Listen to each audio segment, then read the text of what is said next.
So similar to the pull workout number 1, we're going to start off with pull-ups. And like I said, if you can't do pull-ups with your own body, then use an assisted pull-up machine or invest in one of the resistance bands that allow you to learn how to do pull-ups.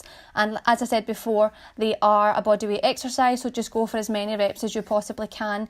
I can normally do anything between 5 and 8. It really just depends on how I'm feeling that day. So I can't really predict, I'll do like 5 sets of 3 or anything like that. I have to go by how I'm feeling. Then we're going to do single arm dumbbell rows. So for this, you want to have your outer leg outside of the bench and you want to really just drive that dumbbell from an extended position up towards your hip. And again, embrace your core and really just make sure you're using your back to do all the work and don't bounce or swing. Moving on, we're going to do some lat pull downs. So for these, you want to use cables as a really great alternative to a machine as per our last workout.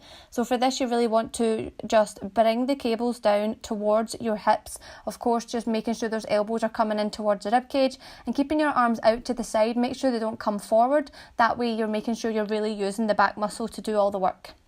Moving on, for a bicep exercise, we're going to do hammer curls. So for this, you want to just cross the dumbbell over your chest. I'm kind of curling it in the way as if you're, using a hammer basically. Just bringing it in towards your chest and over your body to really just hit the bicep at a different angle, and it keeps it interesting rather than just doing basic bicep curls every single workout. So definitely give them a go because they're really a great exercise. Then moving on, we're going to do landmine rows. So for this, again, the equipment's quite annoying to find in a gym, but you pretty much want a barbell that is held in the ground somewhere. So whether this might be held by a plate, etc, etc. If you can't do this, then you can of course use a dumbbell and do a similar motion, or you could actually do this with a single arm, so it would make it a bit easier for the bar to stay in place, so you could do one side at a time. But again, this is a really great exercise. Make sure your knees are slightly bent. You're in that position you would be for a bent over row. Your bum is sticking back and you've got your core tensed and you're really just driving that bar up towards your chest. Then moving on, we're going to do cable rows. Now you can either do these on a cable machine or you can do them on this specific machine for cable rows.